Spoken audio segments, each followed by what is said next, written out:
નમસ્કાર વિદ્યાર્થી મિત્રો, તપોવન ગ્રુપ ઓફ સ્કૂલ સંચાલિત આપણી યુટ્યુબ ચેનલ તપોવન સાયન્સ એકેડમીમાં તમારું હાર્દિક સ્વાગત કરું છું. હું રસાયણ વિજ્ઞાનનો શિક્ષક યશ જરીવાલા, જે લેક્ચર 6ની અંદર તમારું સ્વાગત કરે છે.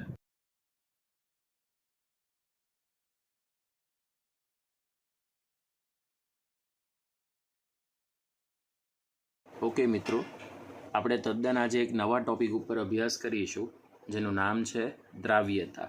દ્રાવ્યતાને ઇંગ્લિશમાં કહેવામાં આવે છે સોલ્યુબિલિટી. આ આપણો ચેપ્ટર 2નો કન્ટિન્યુડ 6થો લેક્ચર છે. આ ચેપ્ટરની અંદર 33% ભાગ પૂર્ણ થાય છે, જે સાંદ્રતાના સ્વરૂપમાં હતો, જે આપણે એની થિયરી, એના દાખલા બધી ચર્ચા કરી. હવે આનો જે બાકીનો 10% જે ભાગ છે, એ 10% ભાગ છે દ્રાવ્યતા પર આધારિત. માની લો આપણી પાસે એક પાત્ર છે. એ પાત્રની અંદર આપણે પાણી નામનું દ્રાવક લઈએ, જેનો જથ્થો તમને જ્ઞાત જોવા મળે છે. હવે આ પાણી નામના જથ્થાની અંદર જો આપણે થોડા પ્રમાણની અંદર એક આયોનિક પદાર્થ NaClનો ઉમેરો કરીએ, NaClનો ઉમેરો કરવાથી આ NaClનો જેટલો જથ્થો આપણે ઓગાળી શકીએ, તો એ ઓગળેલો જથ્થો એ પાણીની અંદર દ્રાવ્ય થઈ જશે. આનો મતલબ એવો થયો કે તમે NaCl નામનો પદાર્થ જે તાપમાન કે બાહ્ય દબાણમાં ઉમેરતા જશો, તો આ NaClનો મહત્તમ કેટલો જથ્થો એ આપેલા દ્રાવકની અંદર ઓગાળી શકાય, જેની સંપૂર્ણ માહિતી એને આપણે દ્રાવ્યતા તરીકે ઓળખીએ છીએ.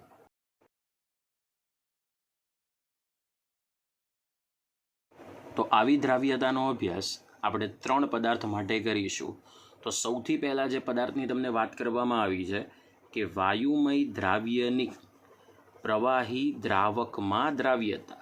તો અહીં આપણે સોલ્યુબિલિટી જે નક્કી કરવાની છે, એમાં પ્રવાહી દ્રાવકની અંદર આપણે વાયુમય પદાર્થને દાખલ કરીશું. તો તમે જોઈ શકો છો, એ મેં વ્યાખ્યાના સ્વરૂપમાં પહેલાં લખી દીધું છે કે આપેલા તાપમાને અને દબાણે યોગ્ય ચોક્કસ પ્રવાહી જથ્થાના દ્રાવકમાં જેટલો વાયુમય દ્રાવ્ય પદાર્થ ઓગાળો, એના મહત્તમ જથ્થાને કહેવામાં આવે છે વાયુમય દ્રાવ્યની દ્રાવ્યતા. તો એનો મતલબ કે જો તમારે સાદું સમીકરણ લખવું હોય, તો એ સાદું સમીકરણ તમે આ રીતે લખી શકો: વાયુમય દ્રાવ્ય પ્લસ પ્રવાહી દ્રાવક, એટલે એ તમને મળશે પ્રવાહી દ્રાવણ.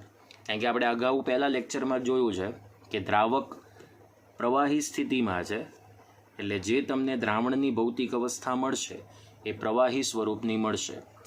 પણ પ્રવાહી દ્રાવકમાં જ્યારે વાયુમય દ્રાવ્ય ઓગાળો છો, તો એને નક્કી કરવા માટે 3 પરિબળોની માહિતી જરૂરી હોય છે. તો મતલબ એ વાયુમય દ્રાવ્યની દ્રાવ્યતા પર પ્રવાહી દ્રાવકમાં દ્રાવ્યતા એ 3 મુખ્ય ફેક્ટર ઉપર ડિપેન્ડ કરે છે, જેની અંદર પહેલું જે ફેક્ટર છે એ છે વાયુમય દ્રાવ્ય અને પ્રવાહી દ્રાવકનો સ્વભાવ. વાયુમય દ્રાવ્ય અને પ્રવાહી દ્રાવકનો સ્વભાવ. બીજું પરિબળ છે તાપમાન, અને ત્રીજું પરિબળ છે દબાણ. બરાબર? જેની અંદર આપણે સ્ટેપ બાય સ્ટેપ અભ્યાસ કરીશું. જેની અંદર આપણે પહેલા પરિબળનો અભ્યાસ કરીએ. વાયુમય દ્રાવ્ય અને પ્રવાહી દ્રાવકનો સ્વભાવ. મિત્રો, અહીંયા એક વસ્તુ ધ્યાનમાં રાખવાની છે કે દ્રાવ્ય અને દ્રાવક આ બંનેની ભૌતિક અવસ્થાઓ જુદી જુદી છે. જો ભૌતિક અવસ્થાઓ જુદી જુદી હોય, તો પરિસ્થિતિ એ થાય કે બંનેના સ્વભાવ વિશે પણ ચર્ચા કરવી પડે. તો આપણે સૌથી પહેલાં ફિલહાલ ચર્ચા કરીએ વાયુમય દ્રાવ્યની. તો આપણે જે વાયુમય દ્રાવ્ય છે અહીંયા ગેસિયસ ફોર્મ લખી દઈએ એટલે સાબિત થઈ જાય કે વાયુમય દ્રાવ્ય, આ વાયુમય દ્રાવ્ય એ બે રીતનું અસ્તિત્વ ધરાવે છે, જેની અંદર પહેલો જે વાયુ છે એ છે કાયમી વાયુઓ અને બીજો જે છે એને કહેવામાં આવે છે સંશ્લેષિત વાયુઓ. બરાબર, તો આને આપણે પ્રકાર 1 કહી દઈએ, આને આપણે પ્રકાર 2 કહી દઈએ. ઓકે, તો ચલો હવે આપણે 1 અને 2 પ્રકાર પર આધારિત આપણે માહિતીની ચર્ચા કરવાની છે કે આપણી પાસે વાયુમય દ્રાવ્યના 2 પ્રકારો છે. તો જે આપણી પાસે કાયમી વાયુઓ છે એ કાયમી વાયુઓ હંમેશા અધ્રુવીય હશે. સંશ્લેષિત વાયુઓની મેક્સિમમ પરિસ્થિતિ ધ્રુવીય હશે. હવે જે અધ્રુવીય છે એનો મતલબ કે એની અંદર સમાવેશ થાય છે સમકેન્દ્રીય વાયુઓનો, જ્યારે ધ્રુવીય છે એનો સમાવેશ થાય છે વિષમકેન્દ્રીય વાયુઓનો. હવે સાંભળજો મિત્રો, સમકેન્દ્રીય વાયુઓ એટલે કે જેમાં વિદ્યુત ઋણતા સમાન હોય અને એવા ઘટકો જ્યારે એકબીજાની સાથે જોડાઈને વાયુની રચના કરે તો એમને સમકેન્દ્રીય વાયુઓ કહેવાય. અને વિષમકેન્દ્રીય વાયુઓ એટલે જ્યારે વિદ્યુત ઋણતા જુદી જુદી હોય અને વિદ્યુત ઋણતા જુદી જુદી હોય અને એવા ઘટકો જ્યારે ભેગા મળીને વાયુની રચના કરતા હોય તો એને વિષમકેન્દ્રીય વાયુ કહેવાય. તો માની લો કે બંનેના જ્યારે આપણે એક્ઝામ્પલ લઈશું તો જેના પરથી તમને વધારે ખ્યાલ આવશે. ઓકે, તો એમાં જે એક્ઝામ્પલ સમકેન્દ્રીય વાયુઓનું છે એમાં H2, Cl2, N2 આના જેવા બીજા ઘણા બધા વાયુઓ હોઈ શકે.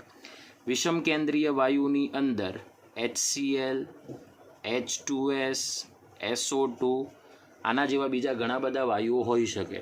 તો જુઓ, આ 3 વાયુઓની વાત કરીએ તો બંને 2 પરમાણુઓ દ્વારા, દાખલા તરીકે હું Cl2ની વાત કરું તો બંને ક્લોરીનના પરમાણુની વિદ્યુત ઋણતા સમાન છે અને 2 ક્લોરીનના પરમાણુ જ્યારે એકબીજાની સાથે ભેગા મળીને જ્યારે Cl2 અણુ બનાવશે તો એવા વાયુને સમકેન્દ્રીય વાયુ કહેવાય. હવે આપણે અહીંયા HClની વાત કરીએ તો HClમાં જોઈ શકો છો કે હાઇડ્રોજન અને ક્લોરીનની વિદ્યુત ઋણતા જુદી છે. પરિણામે આ બંને પરમાણુઓ ભેગા મળીને જે HCl અણુની રચના કરશે તે વિષમકેન્દ્રીય વાયુ તરીકે ઓળખવામાં આવશે. એટલે Cl2 જેવા બંને વાયુઓ કે આના જેવા બીજા ઘણા બધા જે છે એ અધ્રુવીય સ્વભાવ ધરાવશે અને વિષમકેન્દ્રીય વાયુમાં વિદ્યુત ઋણતા જુદી હોવાથી તે ધ્રુવીય સ્વભાવ ધરાવશે. એટલે આનું અર્થઘટન એવું થયું કે જો આવા અધ્રુવીય પદાર્થને જો ધ્રુવીય દ્રાવક તરીકે પાણીની અંદર દાખલ કરવામાં આવે તો તેમની દ્રાવ્યતા ઓછી થશે, પણ જો તેમનો આંશિક ધ્રુવીય નામના પ્રવાહી દ્રાવક જેમ કે ઇથેનોલમાં દ્રાવ્ય કરવામાં આવશે તો તેમની દ્રાવ્યતા વધુ જોવા મળશે. એ જ પ્રમાણે વિષમકેન્દ્રીય વાયુઓની પણ દ્રાવ્યતા આપણે પાણી અને ઇથેનોલ જેવા આંશિક ધ્રુવીયની સરખામણીમાં નક્કી કરીએ તો આવા વિષમકેન્દ્રીય વાયુઓની પાણીમાં દ્રાવ્યતા વધુ જોવા મળશે, જ્યારે ઇથેનોલ જેવા આંશિક ધ્રુવીય પદાર્થની અંદર દ્રાવ્યતા ઓછી જોવા મળશે. આનું અર્થઘટન એવું થાય કે અધ્રુવીય વાયુઓ આંશિક ધ્રુવીય પ્રવાહી દ્રાવકમાં દ્રાવ્ય થશે, જ્યારે સંપૂર્ણ ધ્રુવીય દ્રાવકમાં અદ્રાવ્ય થશે અથવા તો દ્રાવ્યતા ઓછી થશે. એ જ પ્રમાણે સંપૂર્ણ ધ્રુવીય વાયુઓ સંપૂર્ણ ધ્રુવીય દ્રાવકમાં વધુ દ્રાવ્ય થશે, આંશિક ધ્રુવીયની અંદર ઓછા દ્રાવ્ય થશે, જે આ કન્સેપ્ટ સમજાવે છે. એનો મતલબ કે વાયુમય પદાર્થનો અને પ્રવાહી સ્વરૂપના પદાર્થનો જો સ્વભાવ જાણીએ તો વાયુમય દ્રાવ્યની આપણે દ્રાવ્યતા નક્કી કરી શકીએ છીએ. ચલો, ત્યાર પછી જે સેકન્ડ પરિબળ છે એ સેકન્ડ પરિબળ છે તાપમાનની અસર. તો ચલો, તાપમાનની અસર નક્કી કરવા માટે આપણે એનું સમીકરણ લખી શકીએ. તો આપણે અહીંયા જોયું છે કે વાયુમય દ્રાવ્ય જ્યારે પ્રવાહી દ્રાવકમાં ઓગળશે અને પ્રવાહી દ્રાવણ બનાવશે. આનો મતલબ એવો થયો કે વાયુમય દ્રાવ્ય જ્યારે પ્રવાહી દ્રાવકમાં ઓગળીને પ્રવાહી દ્રાવણ બનાવતું હશે ત્યારે એ દરમિયાન કેટલીક ઉર્જા ઉત્પન્ન થશે અને કેટલીક ઉર્જા ઉત્પન્ન થવાને કારણે વાયુમય દ્રાવ્યની પ્રવાહી દ્રાવકમાં ઓગળવા માટેની જે રાસાયણિક પ્રક્રિયા છે તે ઉષ્માક્ષેપક છે. માની લઈએ કે વાયુમય દ્રાવ્યની પ્રવાહી દ્રાવકમાં જ્યારે તમે ઓગાળો છો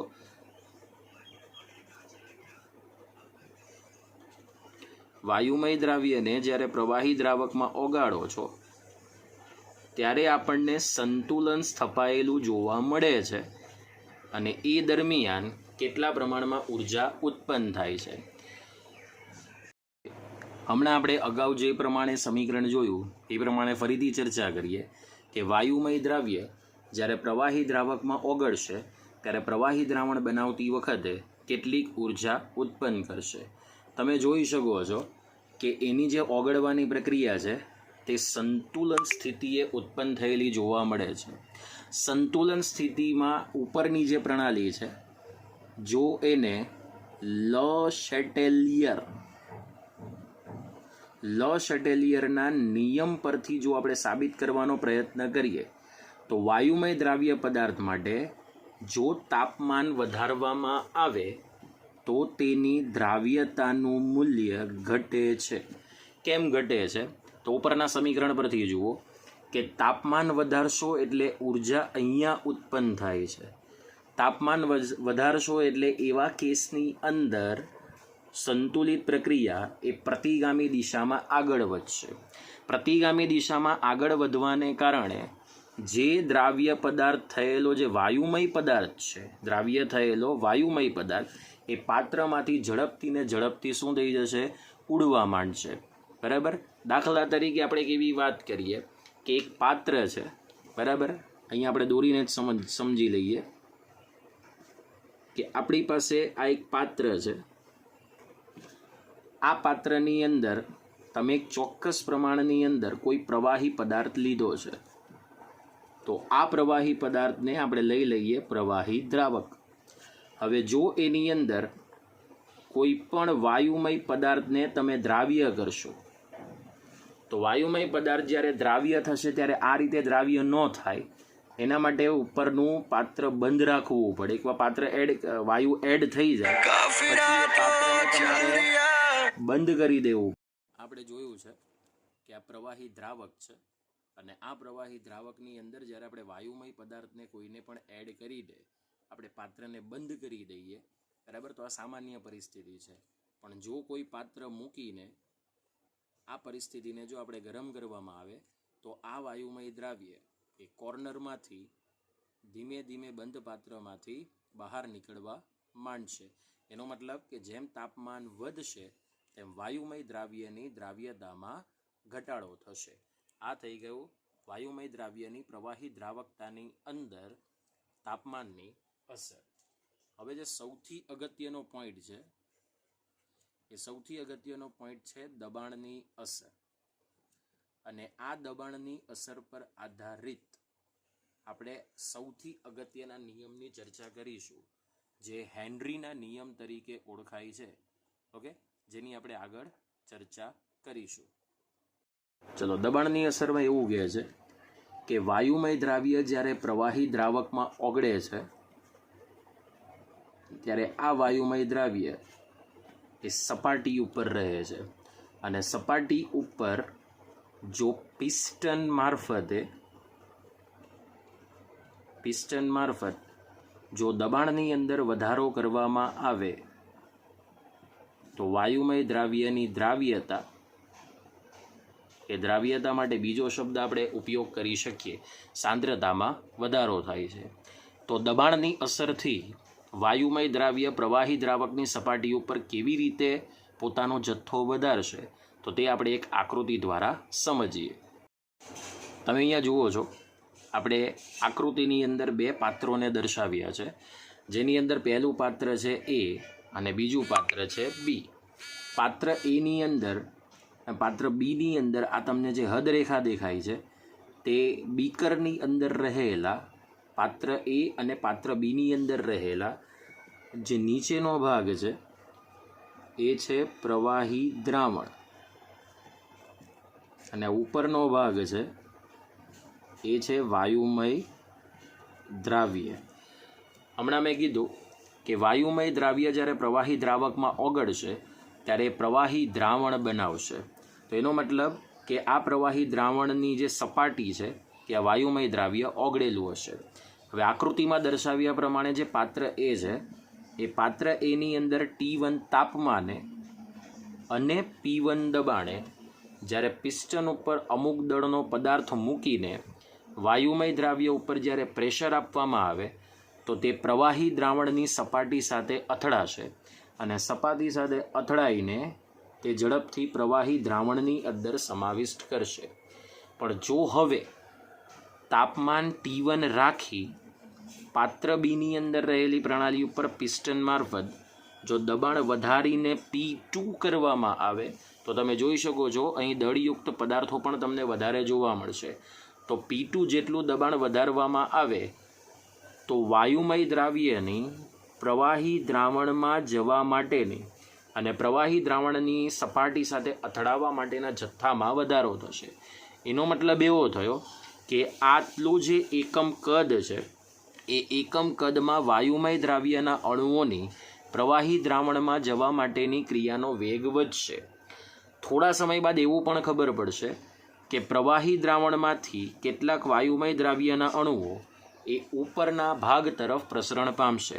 પણ ધ્યાન એટલું રાખજો, અહીં પિસ્ટન મારફત તમે દબાણ વધારો છો તો વાયુમય દ્રાવ્યની દ્રાવણમાં જવા માટેનો જથ્થો વધારે છે પણ દ્રાવણમાંથી દ્રાવ્ય તરફ જવા માટેનો થોડો જથ્થો ઓછો હોય છે.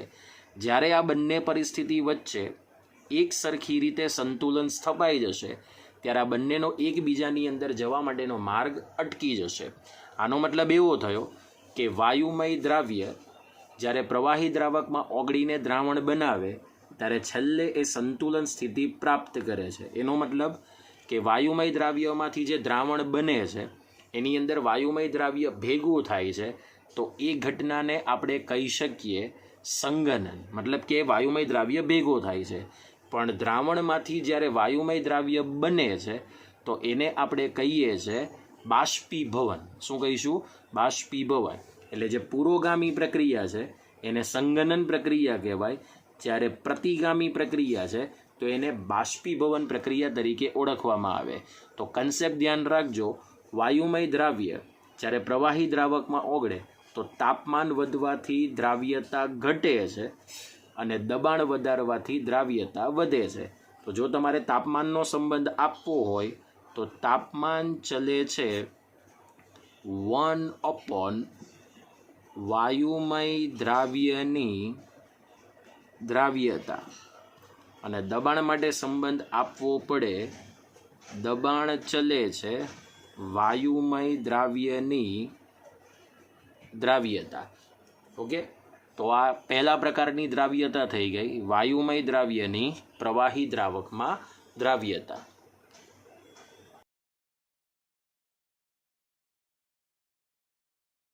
બીજો પ્રકાર છે ઘન દ્રાવ્યની ઘન દ્રાવકમાં દ્રાવ્યતા.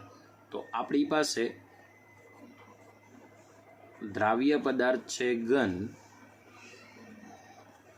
અને દ્રાવક પદાર્થ પણ ઘન જ છે. તો આપણને ખબર છે કે જો બંને પદાર્થ દ્રાવ્ય અને દ્રાવક ઘન હોય તો દ્રાવણ આપણને ઘન સ્વરૂપનું જ જોવા મળશે. આનો મતલબ કે જ્યારે ઘન દ્રાવ્ય ઘન દ્રાવકમાં ઓગળીને ઘન દ્રાવણ બનાવશે તો એની અંદર જે પ્રોસેસ થશે, પ્રક્રિયા થશે અથવા તો જે ગોઠવણી થશે તે વિસ્થાપનની ગોઠવણી થશે. તો એ વિસ્થાપનની ગોઠવણી બે રીતે તૈયાર થાય છે. બે રીતે તૈયાર થવાને કારણે ઘન દ્રાવ્યની ઘન દ્રાવકમાં દ્રાવ્યતા મુજબ બે પ્રકાર નક્કી થશે, જેમાં પહેલું છે વિસ્થાપિત ઘન દ્રાવણ અને બીજું છે આંતરાલીય ઘન દ્રાવણ. મિત્રો, આ થિયરી તમને ટેક્સ્ટ બુકમાં આપવામાં આવી નથી, પણ આ થિયરી ઇમ્પોર્ટન્ટ એટલા માટે છે કારણ કે જ્યારે દ્રાવ્યતાની 3 ટાઈપની થિયરી જોઈશું તો તમને એની અંદર તફાવત સમજાશે. અહીંયા જુઓ છો, વિસ્થાપિત ઘન દ્રાવણ અને આંતરાલીય ઘન દ્રાવણ માટે આપણે 2 ટાઈપની આકૃતિઓ તૈયાર કરી છે. તો સમજીએ કે આ બંનેની અંદર શું ડિફરન્સ તમને જોવા મળશે, તફાવત શું છે. તો પહેલો આપણી પાસે જે પ્રકાર છે એ છે વિસ્થાપિત ઘન દ્રાવણ. તો અહીંયા તમે જુઓ છો, આકૃતિની અંદર બધા જ દ્રાવકના પરમાણુઓ ગોઠવાયેલા છે. તો વ્યાખ્યા આ રીતે આપી શકાય કે જ્યારે દ્રાવ્ય અને દ્રાવક આ બંને પરમાણુઓના કદમાં જ્યારે તફાવત ન હોય ત્યારે દ્રાવકના પરમાણુઓનું કેટલુંક સ્થાન દ્રાવ્યના પરમાણુઓ વડે રોકાય, એટલે કે દ્રાવકના પરમાણુ કેટલીક જગ્યાએ દ્રાવ્યના પરમાણુઓ વડે વિસ્થાપન પામે, તો ત્યારે તૈયાર થતા દ્રાવણને વિસ્થાપિત ઘન દ્રાવણ તરીકે ઓળખવામાં આવે. માની લો કે આ બધા દ્રાવકના જ પરમાણુઓ છે. આ દ્રાવકના પરમાણુઓની જગ્યાએ કેટલુંક સ્થાન આપણે દ્રાવ્યના પરમાણુઓને આપી દઈએ. તો જોઈ શકો છો, જેવું દ્રાવકના પરમાણુઓનું કદ છે એવું જ દ્રાવ્યના પરમાણુઓનું કદ નક્કી થઈ જશે. તમે રેન્ડમલી આકસ્મિક રીતે તમે કોઈ પણ પરમાણુને પસંદગી કરી શકો. એટલે જો તમારે આપવું હોય તો એનો મતલબ કહી શકાય કે આ છે દ્રાવકનો પરમાણુ અને આને તમે આપી શકો દ્રાવ્યનો પરમાણુ. આની અંદર જો તમારે ઉદાહરણ આપવું હોય તો ઉદાહરણ આપી શકાય, અને એક્ઝામ્પલ ખૂબ અગત્યના છે. જેમાં પહેલું એક્ઝામ્પલ આપી શકાય સોનાની વીંટી, પિત્તળ, કાંસુ, જર્મન સિલ્વર વગેરે. ચલો, ત્યાર પછી તે બીજો પ્રકાર છે. બીજા પ્રકારની અંદર તમે જોશો તો આ મોટા કદના દ્રાવકના પરમાણુ છે. એટલે વ્યાખ્યા આ રીતે છે કે જ્યારે દ્રાવ્ય અને દ્રાવકના પરમાણુઓના કદમાં જ્યારે મોટો તફાવત હોય ત્યારે મોટા કદના દ્રાવકના પરમાણુની ગોઠવણીમાં જે આંતરાલીય છિદ્ર ઉત્પન્ન થાય, તો એ આંતરાલીય છિદ્રની અંદર નાના કદના દ્રાવ્યના પરમાણુઓ આવી જાય અને તૈયાર થતા દ્રાવણને આંતરાલીય ઘન દ્રાવણ તરીકે ઓળખવામાં આવે. માની લો કે આપણી પાસે આ મોટા કદના દ્રાવકના પરમાણુઓ છે અને આ દ્રાવકના પરમાણુઓની કેટલીક જગ્યાએ નાના કદના દ્રાવ્યના પરમાણુઓ ગોઠવાઈ જાય, તો આ રીતે બનતું જે દ્રાવણ છે એને આંતરાલીય ઘન દ્રાવણ કહેવાય. તો અહીંયા તમે લખી શકો, આ છે દ્રાવકનો પરમાણુ અને જે નાના કદનો છે પરમાણુ એને કહેવાય દ્રાવ્યનો પરમાણુ. મિત્રો, આ થિયરી આપણા પેમ્પલેટમાં આપવામાં આવી છે પણ ટેક્સ્ટ બુકમાં આપવામાં આવી નથી. પણ ઇન કેસ કદાચ કોઈ MCQ પૂછાય તો પણ તમને આવડી શકે.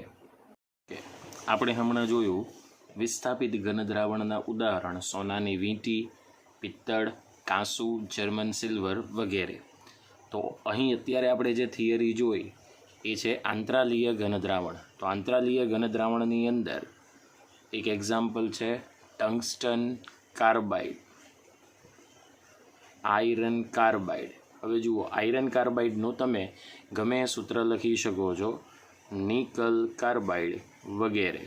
હવે આ આંતરાલીય ઘન દ્રાવણની અંદર તમે કોનું એક્ઝામ્પલ લખી શકો, તો એમાં એક એક્ઝામ્પલ આવી શકે કાર્બાઇડ, નાઇટ્રાઇડ, બોરાઇડ અને ત્યારબાદ આવશે હાઇડ્રાઇડ. પણ આ કાર્બાઇડ, નાઇટ્રાઇડ, બોરાઇડ અને હાઇડ્રાઇડની અંદર તમે નાના નાના ઘટક તરીકે કાર્બાઇડની અંદર આવશે કાર્બન, નાઇટ્રાઇડમાં આવશે નાઇટ્રોજન, બોરાઇડની અંદર આવશે બોરોન અને હાઇડ્રાઇડની અંદર આવશે હાઇડ્રોજન. તો આ નાના કદના જેટલા પણ ઘટકો છે એની સાથે તમે જે ધાતુનો ઉપયોગ કરશો એ આપણે ડી અને એફ વિભાગના ધાતુ તત્વોનો જ ઉપયોગ કરીશું. ફરીથી રિપીટ કરું છું, અહીં જે નાના કદના કાર્બન, નાઇટ્રોજન, બોરોન અને હાઇડ્રોજનના જે તમે પરમાણુઓ આ રીતે આંતરાલીય છિદ્રમાં ગોઠવશો એની સાથે જે આ ધાતુ તત્વ છે એ તમે ડી અને એફ વિભાગના ધાતુ તત્વને જ લઈ શકો.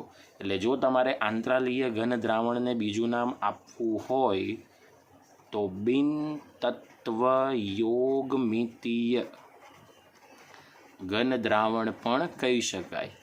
બિન તત્વ યોગમિતીય ઘન દ્રાવણ આ રીતે પણ તમે નામ આપી શકો છો. કારણ કે કાર્બન, નાઇટ્રોજન, બોરોન અને હાઇડ્રોજનની સાથે ડી અને એફ વિભાગના તત્વો કોઈ પણ રાસાયણિક બંધ બનાવતા હોવા જોઈએ નહીં. તો આ તમારી થિયરી થઈ ગઈ. બીજી પ્રકારની દ્રાવ્યતા જે ઉપર આપણે ટાઇટલ આપી દીધું છે ઘન દ્રાવ્યની ઘન દ્રાવકમાં દ્રાવ્યતા. ઓકે, તો હવે આના પછી આપણે બીજી એક દ્રાવ્યતાનો અભ્યાસ કરીશું, ઘન દ્રાવ્યની પ્રવાહી દ્રાવકમાં દ્રાવ્યતા.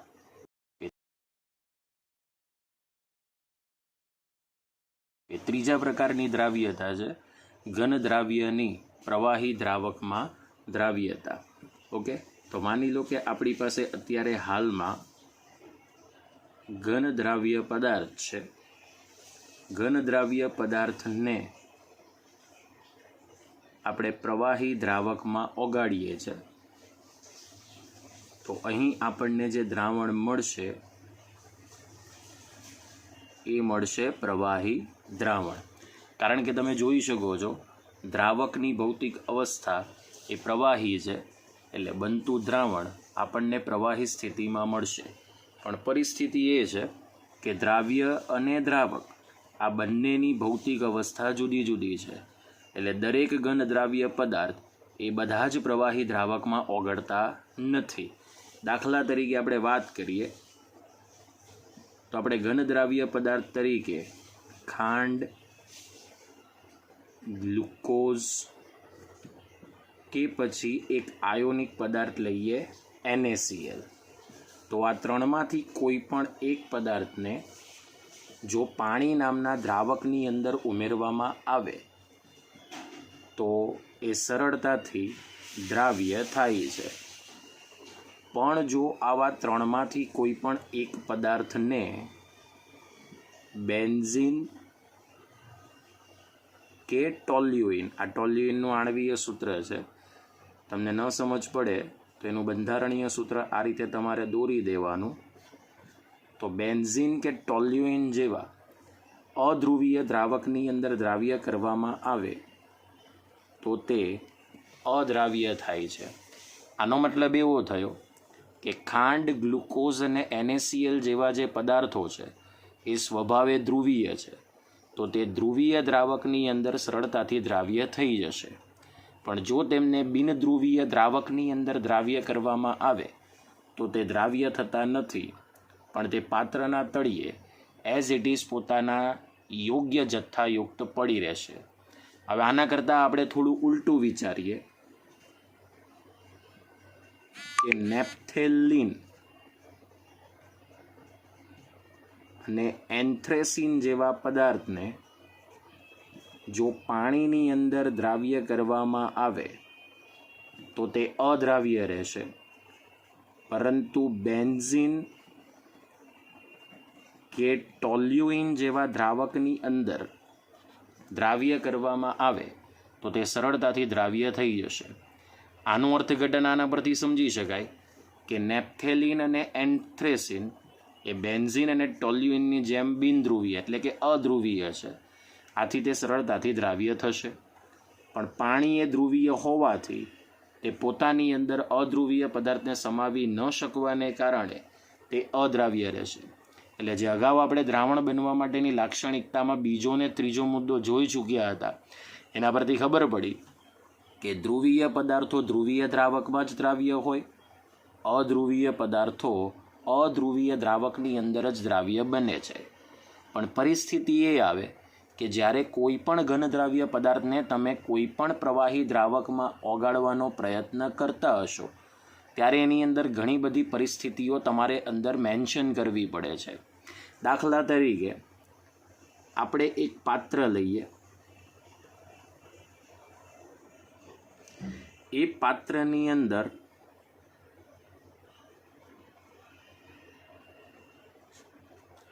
થોડું પાણી લઈ લઈએ.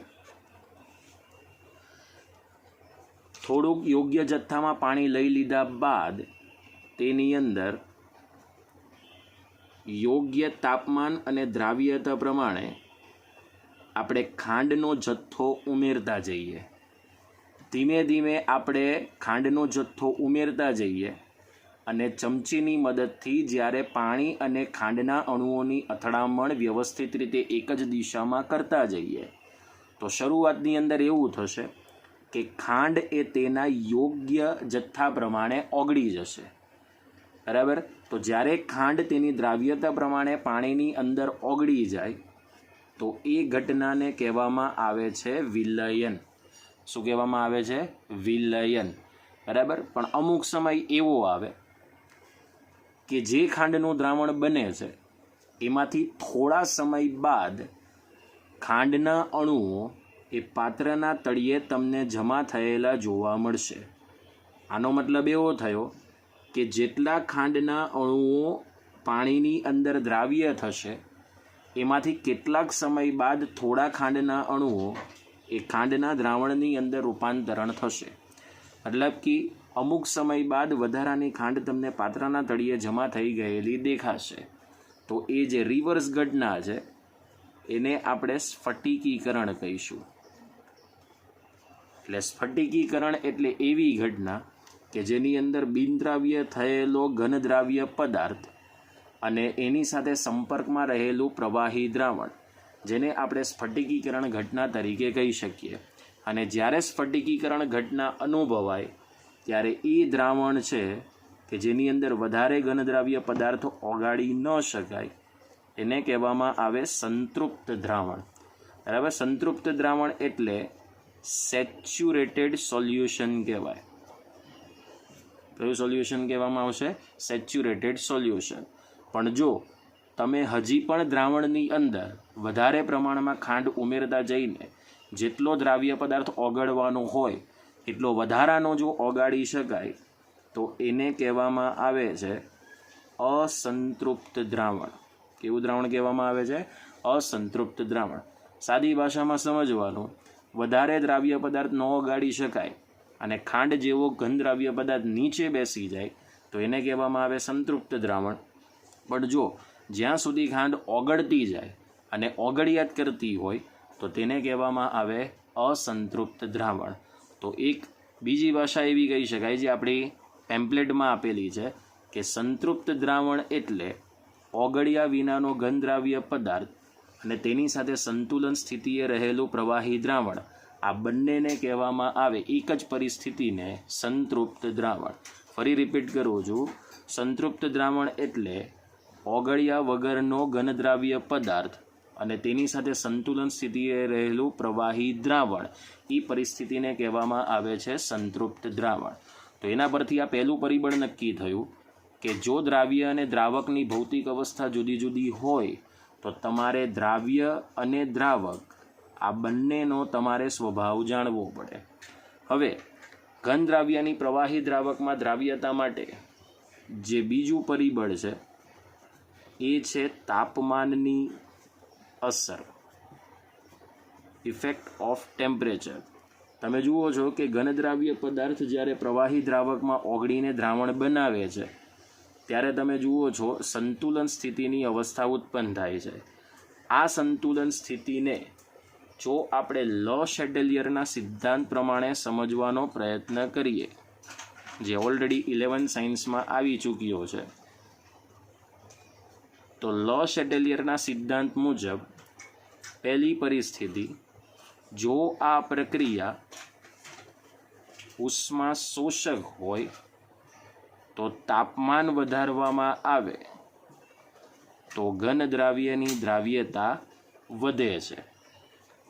અને બીજી પરિસ્થિતિ, જો આ પ્રક્રિયા ઉષ્માક્ષેપક હોય તો તાપમાન વધારવાથી ઘનદ્રાવ્ય પદાર્થની દ્રાવ્યતા ઘટે છે. એનું એક રીઝન છે કે ઉષ્મા શોષક પ્રક્રિયાની અંદર ઉષ્મા પ્રક્રિયક તરફ હશે. એટલે જ્યારે તમે તાપમાન વધારશો તો તાપમાન વધારવાથી ઘન દ્રાવ્યની દ્રાવ્યતા વધે છે. એટલે પ્રક્રિયા પુરોગામી દિશામાં આગળ વધશે અને ઝડપથી પ્રવાહી દ્રાવણ મળશે. પણ ઉષ્માક્ષેપક પ્રક્રિયાની અંદર ઉષ્મા એ નીપજ તરફ હોય છે. એટલે જો તમે તાપમાન વધારશો તો પ્રક્રિયા પ્રતિગામી દિશામાં આગળ વધશે અને ઘન દ્રાવ્ય પદાર્થ આપણને ફરીથી પાછો પ્રાપ્ત થશે, જે આપણે સંતુલન સ્થિતિની અંદર સંતૃપ્ત દ્રાવણની અંદર આપણે જોયું.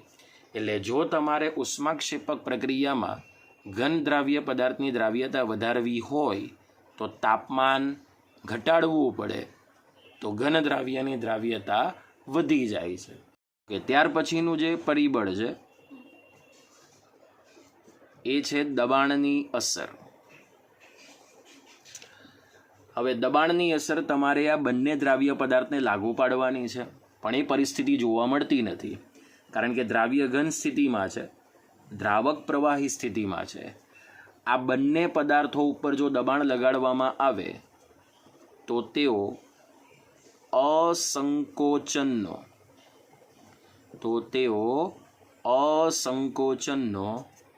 ગુણધર્મ લાગુ પડે છે. મતલબ કે એની ઉપર દબાણની વધારે અસર થતી નથી.